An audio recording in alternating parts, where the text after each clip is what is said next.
And it's so Yes. fun to be here and to see so many familiar faces, both from APOR and from the QRCA conference that I was at a couple weeks ago. So hi, everybody. Hi to those who I don't know yet. I'm really excited to be here. This, I would say, is not so much a cutting edge conversation because this has been around for a very long time, but it's something that has helped me immensely throughout my career. And I just presented, I don't know if any of you were at my talk at QRCA a couple weeks ago, but I did just present something similar to this with a colleague of mine. So I'm excited to share it with you today. And basically, my entire career as a survey methodologist has been centered around trying to design survey questions that are unbiased, easy to understand, and easy for people to answer.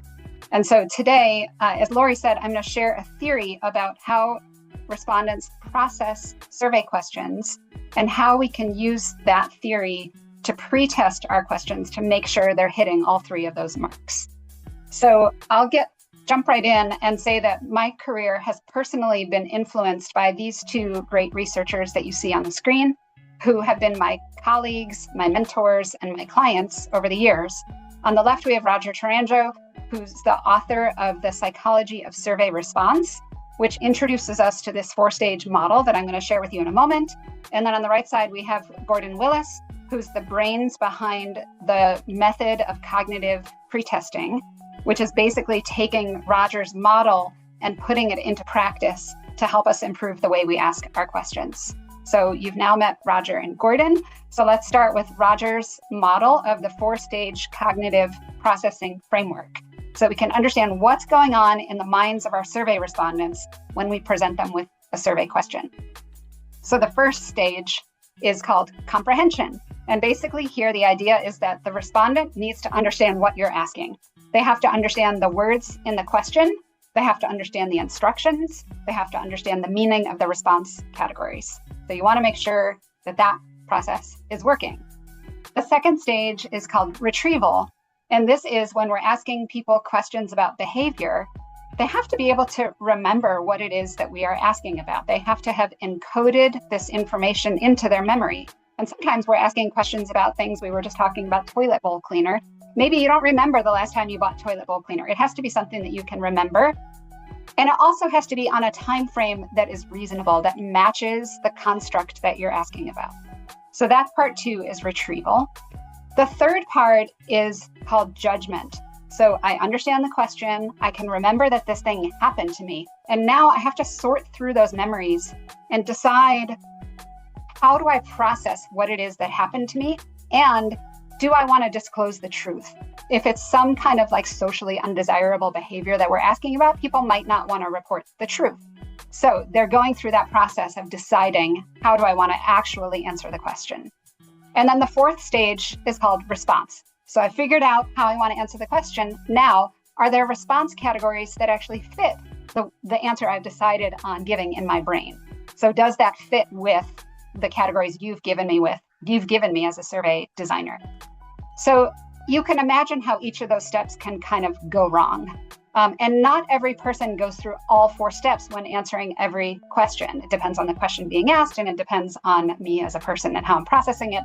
And this is all happening in a matter of seconds. So that is the four-stage cognitive framework. Let's put it to the test.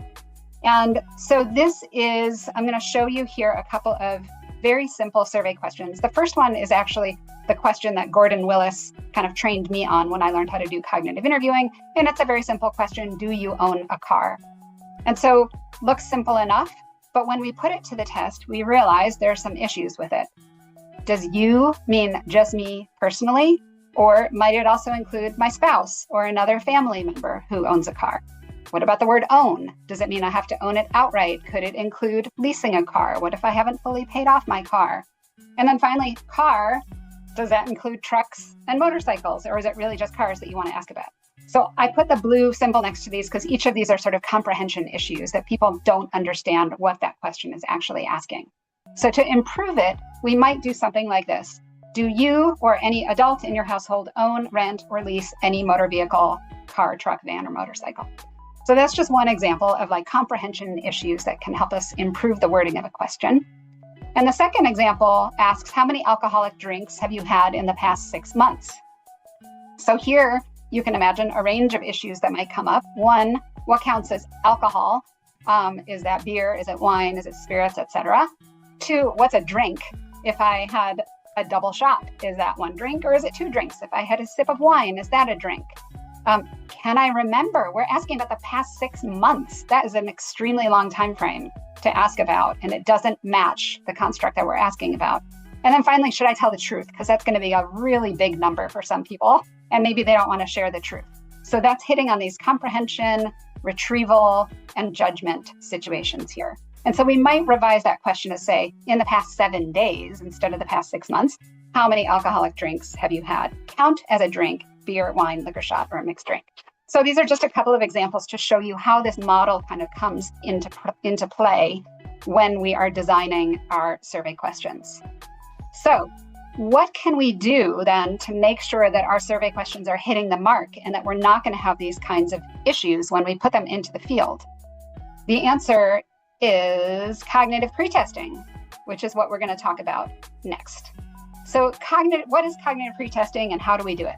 So the goal of cognitive pretesting is to understand the respondent's thought process and the potential for measurement error when they're filling out a survey. Or you could argue when they're answering a recruitment screener or when they're evaluating a website. You could apply this in so many different ways. So how do we do cognitive pretesting?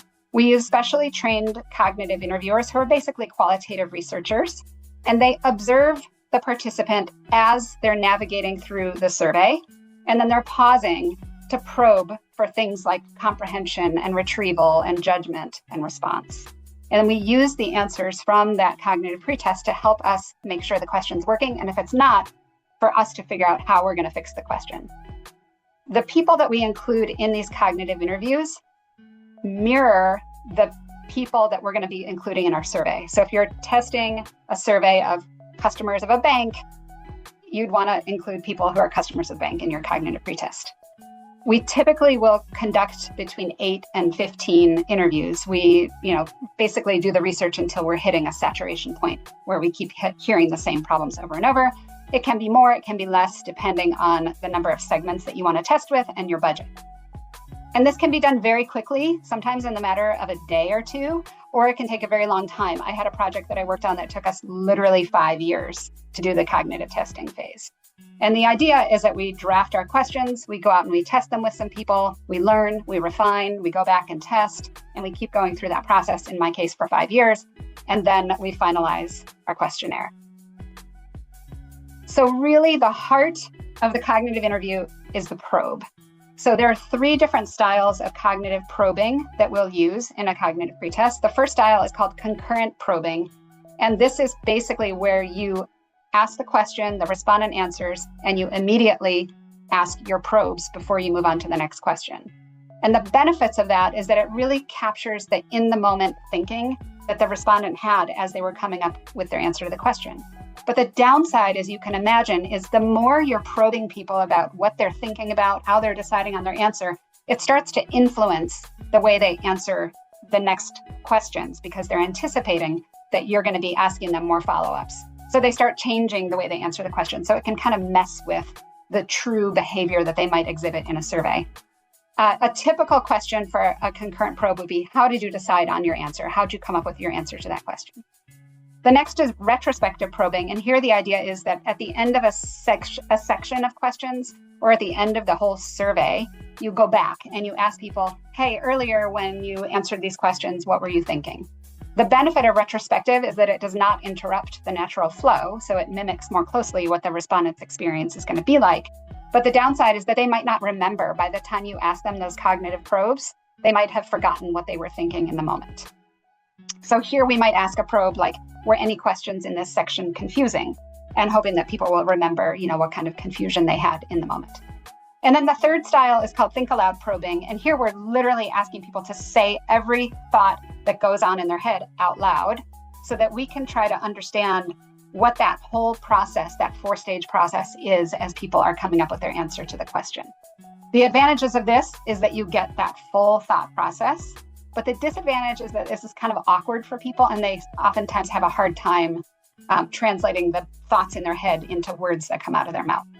And so the exercise here might be something like, tell me everything you're thinking as you come up with your answer. Quite frequently, we will mix and match these styles of cognitive probing in a cognitive interview, depending on the type of question that we're asking about and how far along we are in the questionnaire development process. We very often will use a mix of concurrent and retrospective probes, and sometimes sprinkle in a think aloud probe or two. Hey, Darby, we want to make sure and have time for breakout. This is my last slide. This is my last great. Slide. Okay, thank you. We'll end with the benefits of cognitive pretesting. We're getting direct feedback on how people are processing the question. We're identifying questions or terminology that may be misunderstood. We're helping reveal if people have a hard time remembering events. We're understanding whether people might be modifying their answers to be more socially desirable. And we're detecting if there might be any response options missing. So overall, it's going to help you improve the quality of the surveys that you ask. And it's cheap, and it's quick, and it's helpful. Boom, I'm done. Now, here are your questions for your breakout rooms. And those will be in the chat. The first question is, how could you see yourself incorporating cognitive pretesting to help you improve your survey questions or your clients' survey questions? And then the second question is an actual try it out. Here's a question that I've posed. Try it out with some probes and see what you learn as you explore whether there are any issues with the way the question is written.